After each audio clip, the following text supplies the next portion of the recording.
Assalamualaikum warahmatullahi wabarakatuh dan selamat sejahtera semua. Apa khabar? Baik, cikgu harapkan semua berada dalam keadaan sihat-sihat semuanya. Berjumpa lagi kita pada kali ini dalam kelas PDPR Sains Komputer tingkatan 5.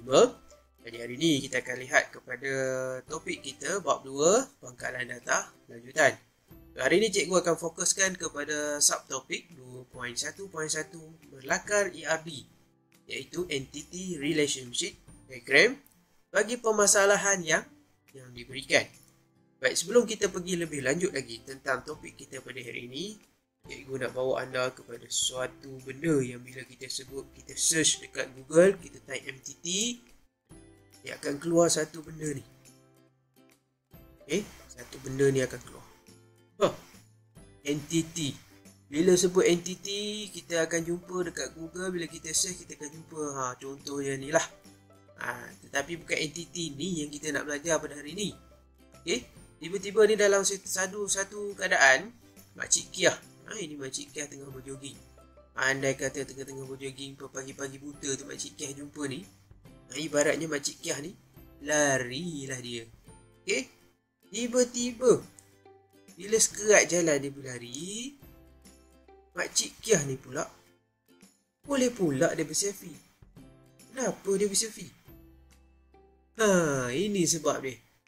Sebab dia Makcik Kiah dah tahu rupanya yang berlakon jadi entiti tu bukan entiti sebenar, rupanya Pakcik Saleh yang berlakon jadi entiti. Jadi tujuan dia adalah untuk menakut-nakutkan orang supaya orang panik, tidak keluar, merayau sesuka hati dalam tempoh PKP zaman sekarang ni. Jadi usaha dia berjaya untuk memastikan anak muda terutamanya untuk kekal berada di rumah sepanjang tempoh PKP ni. Bila ada urusan penting saja barulah keluar, ya. Janganlah kita merayau-rayau sama sekali dalam tempoh yang agak sukar sekarang ni. Sama-samalah kita berdoa agar pandemik COVID-19 ni di negara kita segera pulih. Bahkan negara-negara yang lain yang telah mengambil vaksin semua, kes-kes di negara mereka semakin berkurangan. Harapnya negara kita pun akan aman, akan selamat daripada kes-kes pandemik COVID-19 ni. Okey, so hari ini bertepatan dengan tajuk entity, kita akan pergi tentang tajuk entity pada hari ini. So hari ini, ini kita akan fokus pada hari ini, 2.1.1 lakar ERD Entity Relationship Diagram bagi permasalahan yang diberikan. Kita tahu dulu, kita kenal dulu apakah itu ERD. ERD, Entity Relationship Diagram. Ia merupakan model asas dalam pembinaan pangkalan data. Merupakan model asas dalam membina pangkalan data. ERD juga merupakan teknik yang digunakan untuk memodelkan data yang diperlukan dalam suatu organisasi. ERD juga menerangkan konsep tentang struktur pangkalan data. Ini adalah komponen-komponen ERD. Bila kita nak lukis ERD, kita ada komponen-komponen dia. Yang pertama, kita kena ketahuilah apakah entiti dia. Dan kedua, kita kena lihat apakah atribut dia. Dan yang ketiga, kita kena tahu apakah hubungan dia. Jadi tiga-tiga perkara ni saling melengkapi antara satu sama lain untuk mewujudkan satu komponen dipanggil komponen ERD. Baik, mari kita tengok ciri-ciri komponen-komponen ERD tadi, iaitu entity. Kita ada attribute, dan kita ada hubungan. Bagi entity, apakah ciri-ciri entity? Entity ni merupakan objek atau konsep yang unik dan dapat dikenal pasti dalam persekitaran tertentu seperti orang, tempat, benda atau peristiwa yang dikutip dan disimpan sebagai data. Contoh dia, kalau orang tu kita boleh tulis sebagai murid, guru, benda seperti buku, peristiwa seperti peperiksaan peristiwa yang berlaku di sekolah, hari sukan, apa lagi macam ni kan, dalam mesyuarat PIBG. Contohnya diwakilkan dalam bentuk segi empat tepat. Simbol dia diwakilkan oleh segi empat tepat. Ini contohnya. Murid. Okey, simbol bagi murid.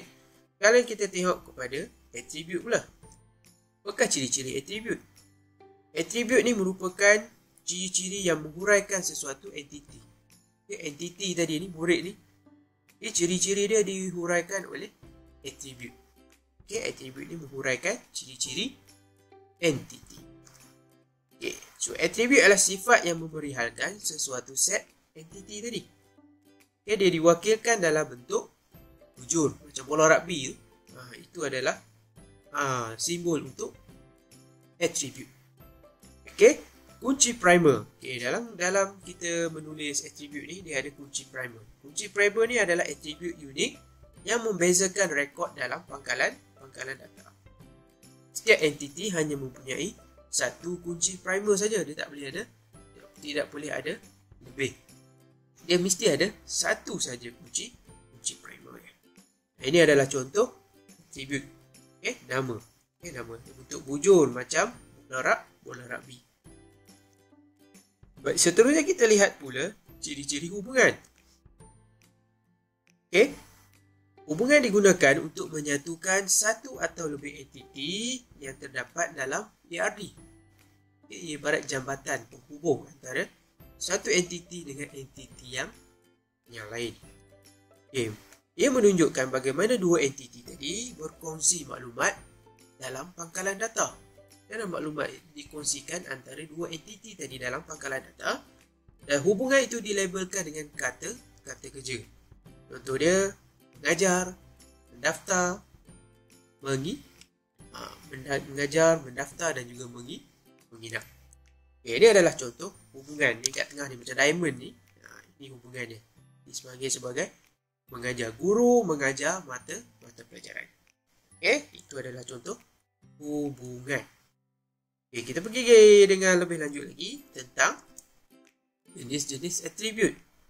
Atribut ni dia ada banyak jenis. Ada 5 jenis atribut. Atribut yang pertama adalah atribut mudah. Atribut yang kedua dikenali sebagai atribut nilai gandaan. Manakala atribut yang ketiga dikenali sebagai atribut terbitan. Yang keempat atribut kunci. Dan yang kelima adalah atribut komposit. Setiap jenis-jenis atribut ni dia ada simbol-simbol yang tertentu untuk melukis dia. Jadi kita akan tunjukkan simbol-simbol dia. Simbol-simbol tadi tu dipanggil sebagai notasi. Notasi bagi yang pertama, atribut mudah ni, ia digunakan untuk mewakili atribut mudah dalam atribut bernilai tunggal. Atribut mudah ni maksud dia tidak boleh dibahagikan kepada beberapa bahagian. Contoh dia nama. Nombor kad pengenalan dia satu dia je. Nombor kad pengenalan setiap orang manusia ada satu kad pengenalan saja kan. Nama. Setiap orang nama pun ada unik. Kadang-kadang nama sama, bin mesti tak sama. Atribut bernilai tunggal mempunyai satu nilai sahaja. Contohnya nombor kad pengenalan. Yang kedua adalah atribut nilai gandaan. Dia mempunyai lebih daripada satu nilai. Contoh dia kemahiran. Seorang guru mempunyai lebih daripada satu kemahiran. Simbol dia macam ni. Dia ada satu lagi line. Dia double line. Double line pada bulatan notasi atribut tadi. Kemudian yang ketiga, atribut terbitan. Ia terhasil berasaskan atribut lain. Contohnya gaji tahunan.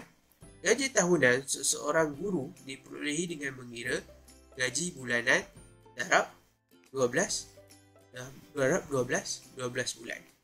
Ini adalah dipanggil sebagai atribut terbitan. Gaji tahunan, gaji setahun cikgu contohnya, dia ada pecahan pula kepada gaji bulan Januari, bulan Februari sampailah kepada bulan Disember. Itu dipanggil atribut terbitan. Atribut kunci.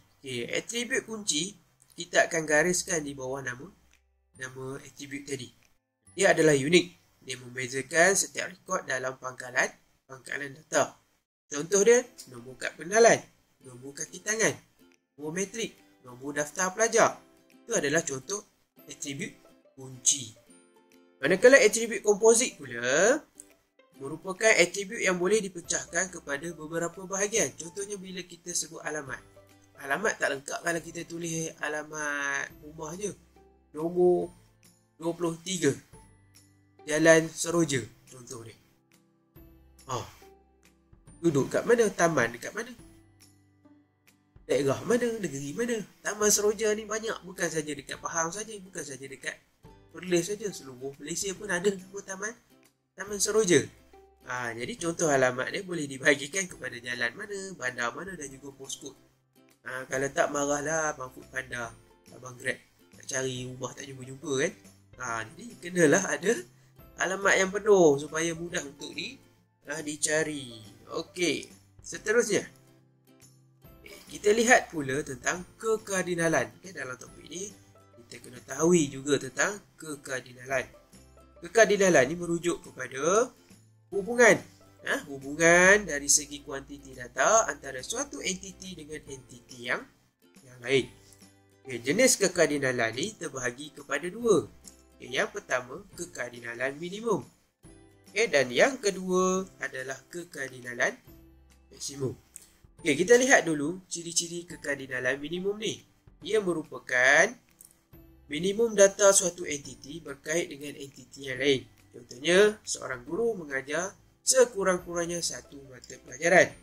Maka, kekardinalan minimum ialah satu kerana seorang guru mesti mengajar sekurang-kurangnya satu mata pelajaran. Minimum cikgu tu kena ajar kurang-kurangnya satu mata pelajaran. Tidak ada guru yang tidak akan mengajar. Walhal kalau kat pengetua kat sekolah kita pun mengajar juga dalam kelas. Okey. Kekardinalan maksimum. Bila sebut maksimum mungkin kita boleh bayangkan adalah nilai yang tertinggi. Maksimum data suatu entiti berkait dengan entiti yang lain. Contohnya satu mata pelajaran boleh diajar oleh seorang guru atau lebih. Maksudnya seorang guru boleh mengajar maksimum lebih daripada satu mata pelajaran. Maka kekardinalan maksimum adalah banyak. Contohnya kalau subjek PJK. Ramai cikgu yang mengajar PJK. Bukan seorang cikgu saja yang mengajar PJK. Penat dia kat Padang. Seorang-seorang dia nak mengajar daripada tingkatan 1 sampai tingkatan 5. Banyak kelas pula tu. Jadi setiap kelas, setiap tingkatan tu ada cikgu PJK masing-masing. Contohnya lah. Baik, seterusnya kita lihat simbol-simbol bagi kekardinalan tadi. Simbol yang pertama, dia ada tanda garisan double garisan macam sama dengan kat sini. Ia merujuk kepada mandatory 1. Minimum dan maksimum 1. Minimum dan juga maksimum 1. Ini maksud simbol dia. Mandatory banyak. Minimum data adalah 1 minimum. Daripada ni dia masuk, data masuk ni minimum 1. Maksimum adalah banyak. Dia pecah. Pecah banyak. Pecah 3. Optional 1. Dia ada tanda bulat kecil di hadapan tu. Minimum data adalah kosong dan maksimum data adalah 1. Optional 1. Kemungkinan data tu boleh jadi kosong ataupun data itu boleh jadi 1. Optional banyak yang merujuk kepada minimum data adalah kosong dan maksimum data adalah banyak. Kemungkinan kalau berlakunya dalam kita nak key in maklumat, key in data, ada kadang-kadang tu data langsung tidak dimasukkan. Ada kadang-kadang tu data dimasukkan dengan banyak. Contohnya dalam pendaftaran vaksin. Ada kadang-kadang tu didaftarkan vaksin tapi tidak hadir temu nyanyi. Baik, seterusnya kita lihat kepada contoh soalan. Contoh soalan. Kita lihat di sini. Cikgu tukar pen. Pengurusan stok dan inventory. Pengurusan stok dan inventory alatan sukan amat penting dalam kejayaan sesuatu aktiviti sukan dan juga co-curriculum. Kekurangan peralatan sukan menyebabkan suatu sukan sukar dijalankan. Pangkalan data stor sukan mengandungi. So kita gariskan perkara penting kita. Yang pertama kita tengok kat sini dia ada tulis pangkalan data stor. Dia mestilah berkaitan dengan stor sukan yang kita nak buat ni. Mengandungi rekod pelbagai alatan sukan. Alatan kegiatan sukan. Sama ada untuk sukan sekolah ataupun untuk pembelajaran dan juga pengajaran mata pelajaran pendidikan jasmani. Dalam pangkalan data ini juga maklumat apa yang kita nak. Kita tengok maklumat barangan sukan. Pembekal. Kita nak tahu juga maklumat tentang peminjam dan juga rekod pinjaman yang dibuat oleh semua murid disimpan. So dekat sini bila keluar soalan macam ni, apa yang perlu kita buat? Kita kena bina satu jadual yang mana terdiri daripada 3 komponen tadi, iaitu entity, attribute, dan kita kena pasti. Satu lagi kita kena pasti kunci primer dalam entity tersebut, attribute mana yang akan dipegang sebagai kunci primer, dan juga kita nak tahu apakah hubungan yang boleh berlaku dalam situasi soalan macam ni. Kita lihat yang pertama, entity dan attribute yang terlibat. Tersyashul. Yang pertama kita lihat sini kita ada barang. Kita ada barang peralatan dalam contoh sukan. So attribute bagi barang terdiri daripada, kita boleh tulis sebagai nombor barang, nama barang, kuantiti dan juga harga barang. Contoh dia. Nama barang, nombor barang, nama barang, kuantiti dan juga harga unit, supaya kita boleh cas kepada pelajar siapa yang hilangkan barang tu berapa harga dia kena bayar balik. Entiti yang kedua melibatkan murid, ada perkataan murid kat sini. So murid mestilah kita nak tahu apakah ID murid, nama murid dan juga kelas mana. Yang ketiga adalah entiti pinjaman. Peristiwa yang berlaku kat sini adalah pinjaman, di mana kita kena tahu apakah nombor pinjaman untuk mudah kita rujuk. Kemudian kita nak tahu bila tarikh dia pinjam dan juga tarikh dia pulang. Yang ketiga adanya pembekal. Pembekal, kita nak tahu apakah nombor pembekal, nama pembekal tu siapa dan juga alamat dia, daripada mana dia bekalkan barang kita, supaya mudah untuk kita hubungi dia sekiranya ada berlaku apa-apa masalah untuk mudahkan rujukan kita. Dan kita kena pasti kunci primer. Kunci primer, ingat nilai dia adalah unique. So dekat sini kita lihat, yang pertama entiti barang, agak-agak apalah yang kita boleh ambil sebagai kunci primer. Agak-agak apa? Baik. So kat sini yang paling sesuai nilai yang unik adalah nombor barang, betul tak? Ya, betul. Attribute dia adalah nombor barang. Yang kedua, murid. Murid, kamu nak ambil apa? Istilah kita akan ambil ID murid. Nama murid tak boleh sebab dalam kelas mungkin ada nama dua murid yang nama dia sama, cuma bin je yang lain-lain. Jadi ID murid kita ambil sebagai kunci primer dia. Dan yang ketiga, pinjaman. Nampak dah. So nilai dia adalah nombor pinjaman. Dan yang ketiga, pembekal. Semestinya kita akan ambil nombor pembekal. Dan kenal pasti hubungan antara entiti. Apakah hubungan tadi? Jangan mengarut dalam kertas peksa tulis hubungan silaturahim. Tak nak, salah tu. Jadi antara hubungan yang boleh menghubungkan antara entiti itu adalah meminjam, merekod dan juga membekal. Siapa yang pinjam, siapa yang rekod, siapa yang bekal. Sini cikgu nak tunjukkan contoh ERD yang telah siap dilukis. Contoh dia. Kita ada sini contoh entiti kita tadi, murid, kita ada barang, kita ada pembekal dan kita ada pinjaman. So attribute bagi murid tadi, kita letak nama murid, ID murid dan juga kelas. ID murid ni merupakan kekunci primer, so kita gariskan nilai ID murid tadi sebagai kekunci primer. Bagi barang, kita ada nombor barang sebagai kunci primer, kita ada nama barang, kuantiti dan juga harga seunit. Kemudian pinjaman, kita ada tarikh pulang, nombor pinjaman sebagai kunci primer dan juga tarikh pinjam. Dan last sekali kita ada pembekal.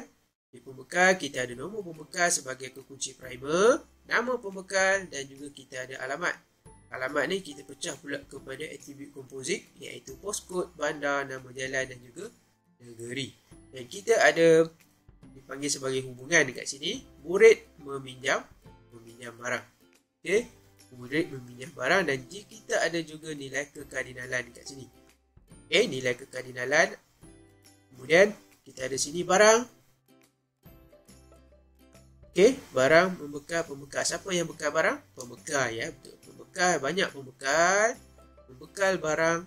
Okay, membekal barang. Okay, membekal mungkin boleh jadi satu ataupun banyak barang yang dibekalkan. Okay, murid. Apa fungsi murid kat sini? Murid dia pinjam barang tadi. Okay, dalam sistem kita ada sistem pinjaman. Okay, sistem pinjaman dia akan merekod siapa yang pinjam barang tadi. Murid tadi pinjam barang tadi kan. Okay, so pinjaman merekod murid yang pinjam barang.